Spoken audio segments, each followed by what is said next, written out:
Shalom Aleichem.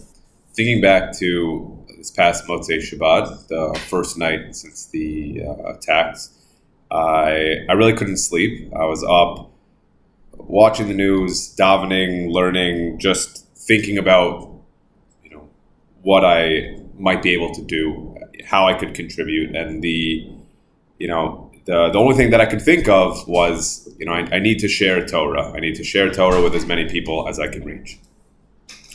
I've been saying that all week, but I wanted to speak a little bit about why I came to that conclusion and why I think that Talmud Torah, specifically on a national level, that getting together as a nation and learning, coupled with the appropriate military response, is the most impactful thing that we can do as a people in general and specific to our circumstance. So there's a Gemara in Makot that quotes a pasuk in Tehillim that is a bit of an unclear pasuk, and it tries to explore what exactly this pasuk means. So the pasuk says, "Omdot hayu ragleinu b'sha'arecha Yerushalayim." Our legs were standing in your gates, Yerushalayim. So the Gemara asks, what exactly is this pasuk speaking about? What was David HaMelech referring to? The Gemara answers, through Yeshua ben Levi, he says David HaMelech was talking about a war. He was talking about a milchama, and he was explaining what was it that helped us succeed, that helped us stand up in battle and secure a victory. That was the gates of Yerushalayim being full of Torah learning, full of engagement in Torah.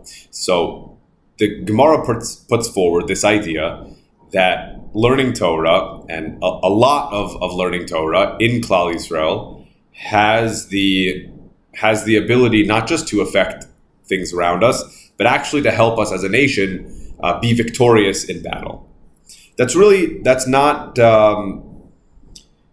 I wouldn't have assumed that were the case if you didn't tell me. I wouldn't have just assumed that were the case. I could open a sefer or listen to a shir, and that would make a tremendous impact on the events unfolding around me, or a tremendous impact on Klal Yisrael's military efforts. So I think we need to explore a little bit more closely how exactly this works and why this is the case. So the Maharal quotes a midrash actually from this week's parsha, from Parsha Bereshit. It's a famous idea that Chazal mention in the first parak of Bereshit, and they say that when HaKadosh Baruch Hu created the world, he created it on a condition that Klal Yisrael accepts the Torah. Klal Yisrael has to accept the Torah. If not, everything that HaKadosh Baruch Hu did in creating the world is going to go back to its initial state of tohu vavohu, of chaos.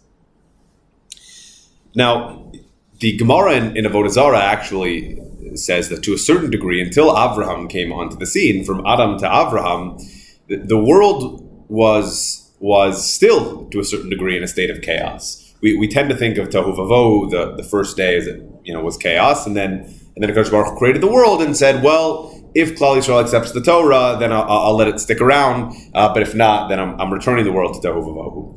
The Gemara in the first parak of Avodah Zarah says, actually, to a certain degree, the whole world was in chaos until Avraham came to the scene, and then and he began bringing Torah to the world, and that's what brought proper order to it. So the Maharal explains that there seems to be some connection between the stability of the world and Torah. Well, what could that connection be? The world being stable and Torah. What is that connection? He explains, and he quotes the Zohar in this, that the Torah is something of a blueprint for the world, right? More specifically, the Torah is a blueprint for what the world should be, what the world could be, what HaKadosh Baruch Hu wants the world to be. Now, if you look in the Torah, you probably won't see it like that, right? Because when you read the Torah, what do you see? Well, you see either lists of instructions, do this, don't do this, don't do this, or you see stories. He explains the Maharal that those instructions and those stories, they're a means to an end. That if you follow those instructions, if you emulate the figures in those stories, you, and everyone around you and all of Klal Yisrael follow those instructions and emulate the figures in those stories as they navigated the trials and tribulations of their lives in an effort to come closer to HaKadosh Baruch Hu, if you act in accordance with those stories, with those instructions, together we have the capacity to generate this perfect, ideal, Torah, divine society. So on a deeper level, behind the text, behind what you see in the story, is an outline for the ideal Torah society. The ideal society that HaKadosh Baruch Hu wants to create, the ideal world that HaKadosh Baruch Hu wants to create. And the Torah is written as an instruction manual to reach that ideal. That's the order that the Torah provides for the world. You follow the Torah, you're able to generate this world in perfect order.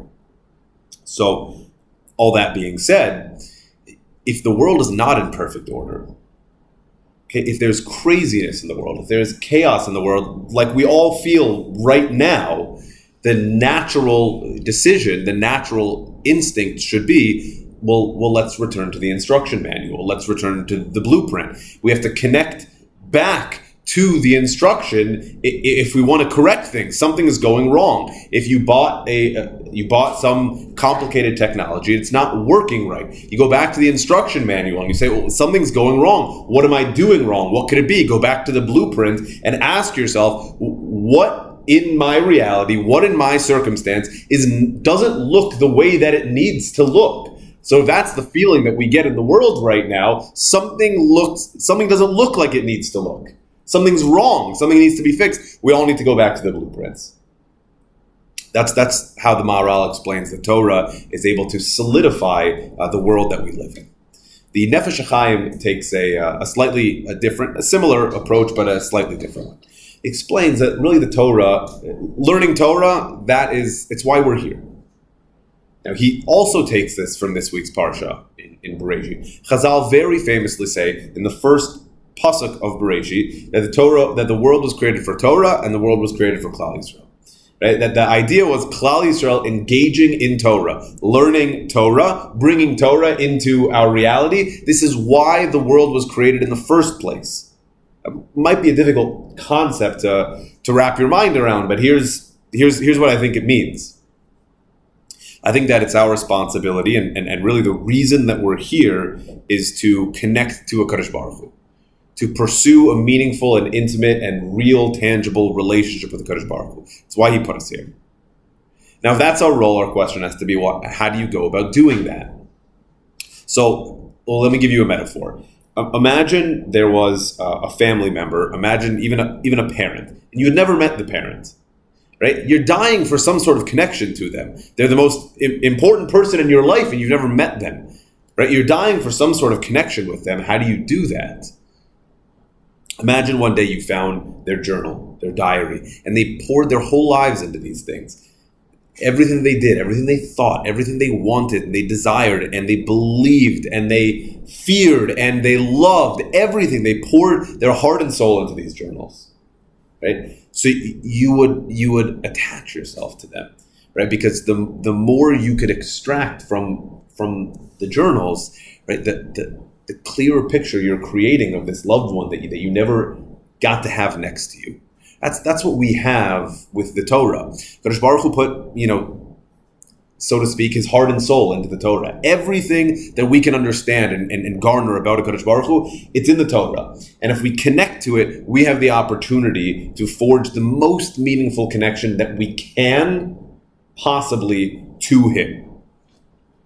And so that's what we're here for. And if that's what we're here for, it says in Nefesh HaChaim, if that's what we're here for, then by doing this, we become partners in the creation with the HaKadosh Baruch Hu. We finish creating the world. God said, I'm creating the world, the structure of the world, but you have to bring the Torah into it. And together we can be partners in creating the world. Right? You have to use the world to come close to me.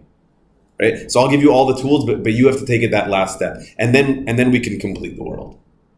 Okay. The reason I think it's particularly pertinent now, Be'et Sarah, in a time of fear and danger and concern.